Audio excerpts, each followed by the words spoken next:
Hello दोस्तों, स्वागत है आपके अपने YouTube channel BK physics master में।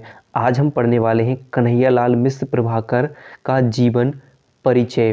तो आज जिस तरीके से मैं आपको जीवन परिचय बताने वाला हूं, इस तरीके से आप लिखोगे तो गारंटी है पूरे जितने पूरे के पूरे यानी 5 अंक आपको गारंटी से मिलेंगे, वो भी पूरे के पूरे, एक भी अंक नहीं कटेगा। जैसा मैं बताने वाला हूँ इस तरीके से लिखना है बस।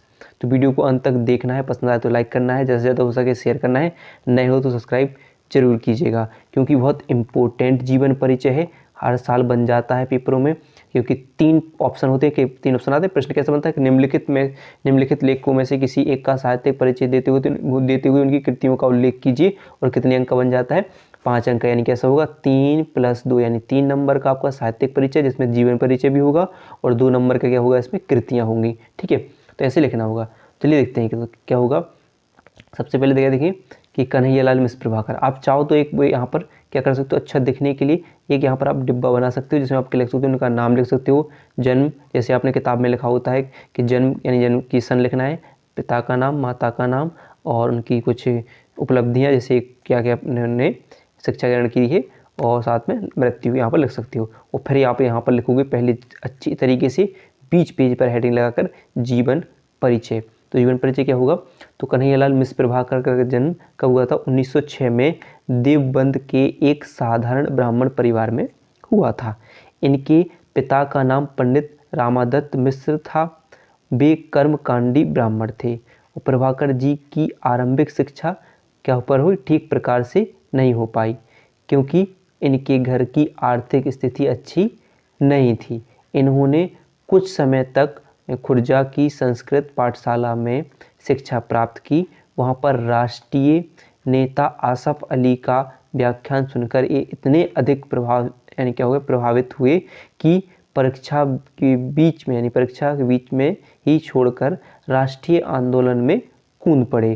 तत्पश्चात इन्होंने अपना शेष जीवन राष्ट्रीय सेवा के लिए अर्पित कर दिया और 9 मई 1995 को इस महान साहित्यकार का निधन हो गया। बस आपको इतना लिखना होगा, ज़्यादा नहीं लिखना है, इतना लिख देना जिसमें उनका सवाल आया, यानी उनका जन्म, जन्म स्थान, और माता पिता का नाम, शिक्षा, और साथ में क्या आ जाएगी, मृत्यु।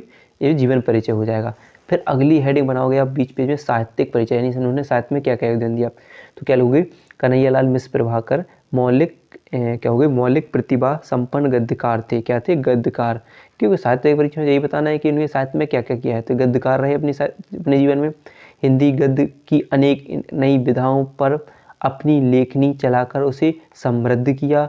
हिंदी भाषा के साहित्यकारों में अग्रणी और अनेक दृष्टियों से एक समर्थ गद्यकार के रूप में प्रतिष्ठित इस महान साहित्यकार को मानव मूल्यों के सजग प्रहरी के रूप में भी सदैव स्मरण किया जाएगा।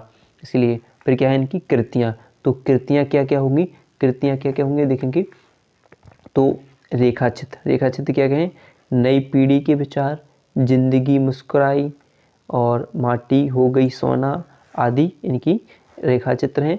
और लघु कथा क्या कहें, आकाश के तारे, धरती के फूल, इनकी लघु कथाएं हैं। और संस्मरण क्या है, दीप जले शंख बजे, इनका संस्मरण है। और ललित निबंध क्या कहें, क्षण बोले कड़ मुस्काए, बाजे पायलिया के घुंघरू, ये भी इनकी क्या है, निबंध है।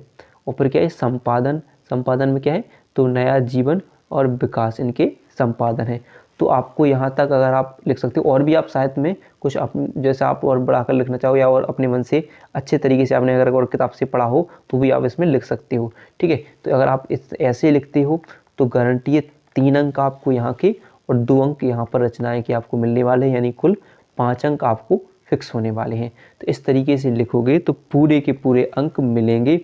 ठीक है, तो वीडियो पसंद आई हो तो वीडियो को लाइक और चैनल को सब्सक्राइब करना ना भूलिएगा।